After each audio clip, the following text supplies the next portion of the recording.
Is neuro-linguistic programming real?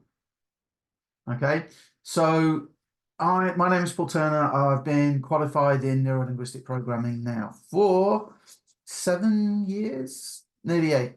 Nearly eight. It'll be 8 years this year. And I'm trained up to. There are different levels. I'm master practitioner level. I'm also a qualified trainer.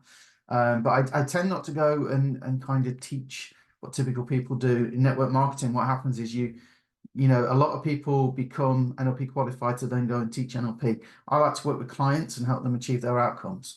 So sometimes when people first hear of NLP or neuro-linguistic programming, what is it? Okay, does it work? Is it even real? And I think the reason why people ask that, is it really real? What does it do? Is it never really broke through to kind of mainstream, because I think some of the stuff is subjective. So with certain like therapies and things, there are kind of checklists and certain processes that you do. And NLP is actually, I would say, as much about attitude as the actual techniques. And you will find different practitioners will sometimes do the techniques in a slightly different way with a slight edge. And I think what I try and do anyway, and what I've picked up from my sort of trainings and the people I've spent time with, is very much driven by what the client gives, right? So if I have a checklist that says you do this, you do this, you do this, but then the client does something different, I'll often change sort of tack midway through. So is it real? Yes, it is real. Okay. Does it work? Yes, it can work incredibly well, and I'm living proof of that. So I will always say how good it is. When it comes to scientific research, yes, you will find scientific research that backs up NLP and how good it is. But you'll also find some stuff that will pick on bits, not pick on, that's not wrong terminology, but they'll look at bits that maybe aren't as effective. And then this comes back to that attitude, right? I've read scientific stuff that says, well, the eye accessing cues doesn't work. So that's where you can look at somebody's eye movements and determine kind of what's going on internally, what they're thinking. Not exactly what they're thinking, but how they're thinking, like whether they're making a picture, hearing a sound, or having a feeling, or something like that. And yeah, it does not work 100% of the time, but it works quite a lot of the time, right? So if you're looking at just that little aspect of NLP, then you could argue that, well, maybe it's not real.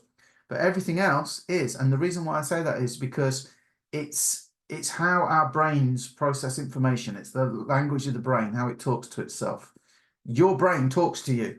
It has to, right? You probably hear a voice in your head. You feel feelings. Your brain does something. And what neuro-linguistic programming does, it's not concerned about what you think. It's concerned about how you think. And by changing how you think, like think of a picture of, remember a time that made you really happy, right? If you remember a time that made you really, really happy, you're most likely thinking of a picture. And if you make that picture, because you can remember it, right? So how do you know it's your amazing time that made you feel good, not mine? And people will say, my clients, my colleagues will say, well, because I can see myself in the picture, or I can see my friends, or whatever. So that's how I know you're thinking about your great time. Make the colors, and I know you're thinking of a picture, because if you can see people or events or things going on, that's a picture, right? That's real, isn't it?